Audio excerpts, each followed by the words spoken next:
بسم اللہ الرحمن الرحیم. میں ہوں جبیریہ اسلم اور آج میرے ساتھ موجود ہیں سر مبشر نور صاحب.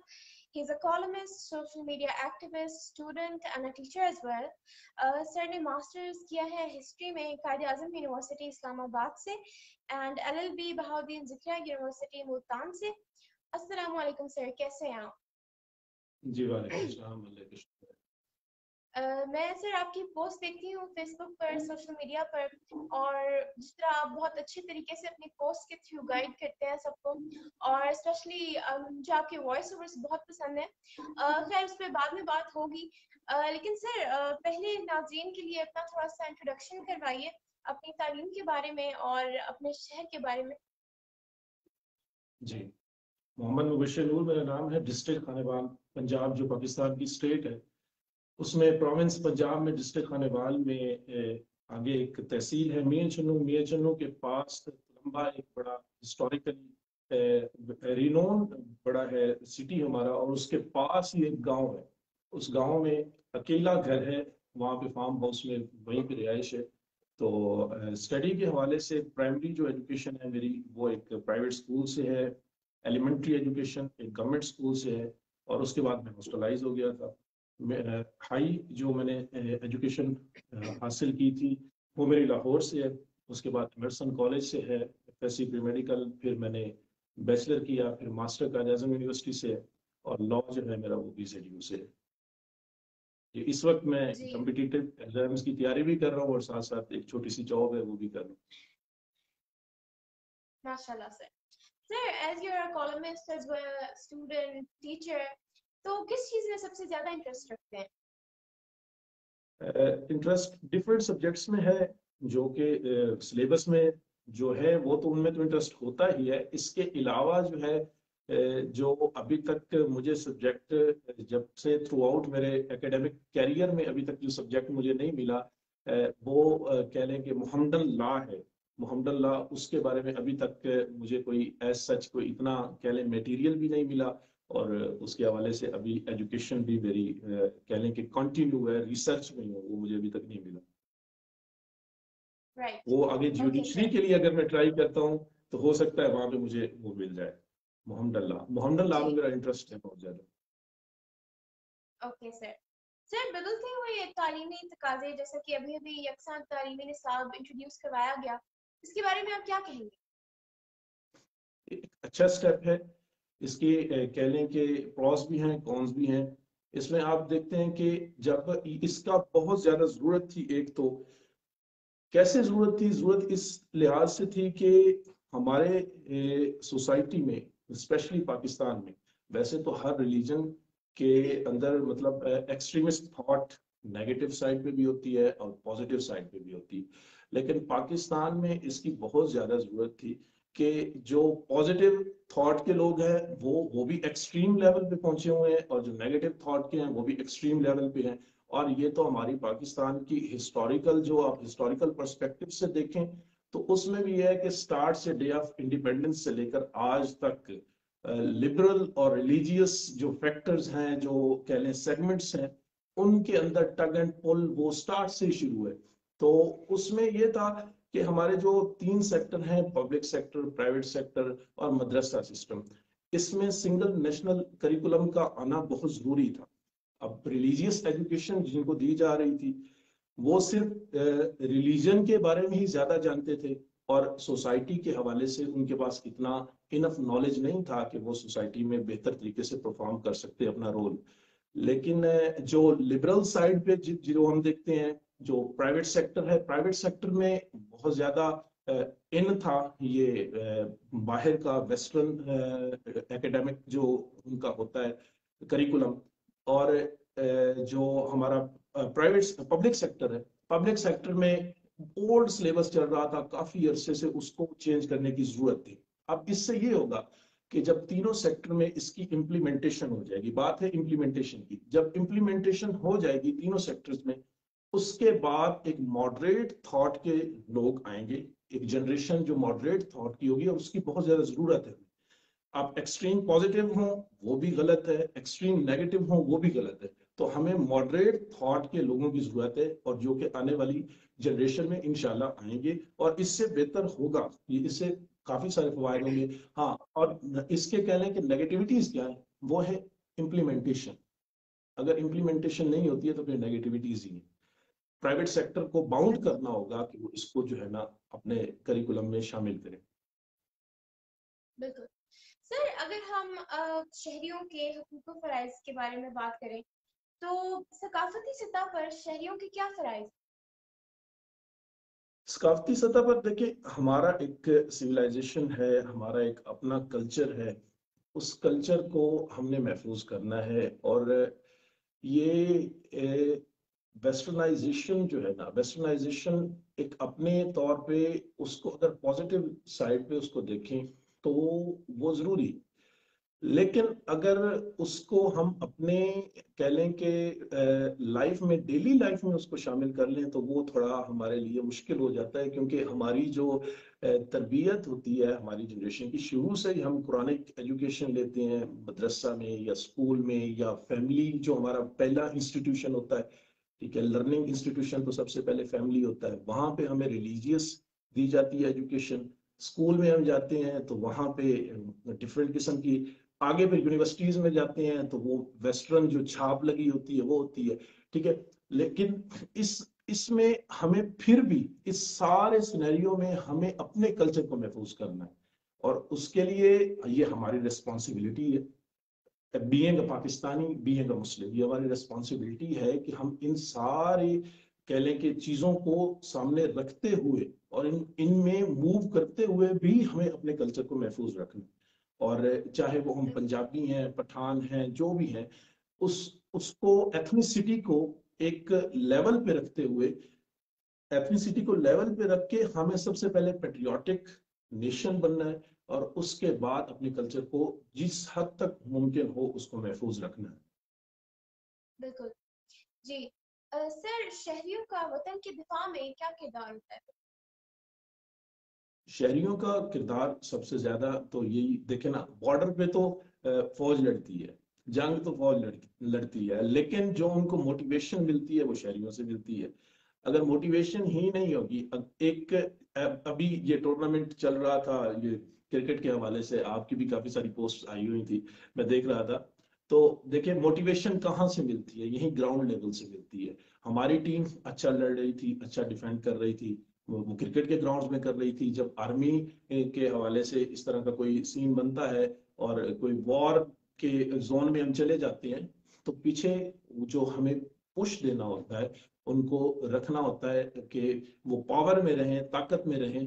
وہ صرف یہی ہوتا ہے کہ ہم جو ان کو موٹیویشن دیتے ہیں. اور موٹیویشن کیا ہوتی ہے کہ پازیٹیو تھاٹ ہوتی ہے ہماری. دیکھیں ہم اس میں یہ کہہ سکتے ہیں کہ ابھی کافی سارے نیگیٹو چیزیں بھی آ رہی ہیں. وہ میں نے مثال جو دی اسی کو کوٹیشن کروں گا کہ اس میں نیگیٹو چیزیں بھی آ رہی ہیں، پازیٹیو چیزیں بھی آ رہی ہیں. لیکن 2017 کے بعد یہ ایک پہلا موقع تھا کہ جب پاکستانی ٹیم وہاں پہ گئی اور اس نے جو ہے سیمی فائنل تک آئی. اور اس سے پہلے جو کنڈیشن ہماری ہو چکی تھی کرکٹ کی، اس حوالے سے یہ سب کے سامنے ہی ہے. تو اس میں فائنل 4 میں جگہ بنانی بھی ایک بہت بڑا ہمارے لیے اعزاز تھا. اسی طرح وطن کے دفاع میں جب آرمی بارڈرز پر لڑ رہی ہوتی ہے تو اندر جو سٹیزنز ہوتے ہیں، وہ چاہے سوشل میڈیا پہ بیٹھے ہوں، چاہے الیکٹرانک میڈیا پہ بیٹھے ہوں، کہیں بھی بیٹھے ہوں، وہ اندر سے موٹیویشن وہ دے رہے ہوتے ہیں. اور سٹرونگر اگر سٹیزنز رہیں گے تو ڈیفنس بھی سٹرونگ رہے گا، اور اگر سٹیزنز سٹرونگر نہیں رہیں گے تو ڈیفنس بھی ویک ہوگا. ہائبریڈ وار کا دور ہے. اس دور میں سوشل میڈیا ایک بہترین ٹول ہے ہمارے اینیمیز کے پاس. وہ ایک بہترین ٹول ہے، اس کو استعمال کرتے ہوئے وہ کانسپائریسیز بھی ہو رہی ہیں، اب بھی ہوتی ہیں، سائبر اٹیکس وغیرہ، یہ سارا کچھ چل رہا ہے. اس سارے معاملے میں ہمیں بطور پاکستانی ہمیں اس چیز کا خیال رکھنا ہے کہ ہمارا جو آئیڈیالوجی ہے، ہماری آئیڈیالوجی کو کوئی بھی کرٹیسائز نہ کر سکے. ہم پاکستان کی جو سٹیٹ حاصل کی گئی تھی اس کے پیچھے کافی سارے مقاصد تھے ہمارے، اور ان مقاصد کو پورا کرنے کے لیے سب سے پہلے ہمیں اپنے سامنے ہماری آئیڈیالوجی رکھنی ہے. اس ہائبریڈ وارفیئر کے دور میں ہمیں سوشل میڈیا پہ ایک کہہ لیں کہ وارئر کے طور پہ سامنے آنا ہے. اور وارئر ایسے ہی ہم سامنے آ سکتے ہیں جب ہم اپنا کردار مثبت طریقے سے ادا کریں گے اور اپنی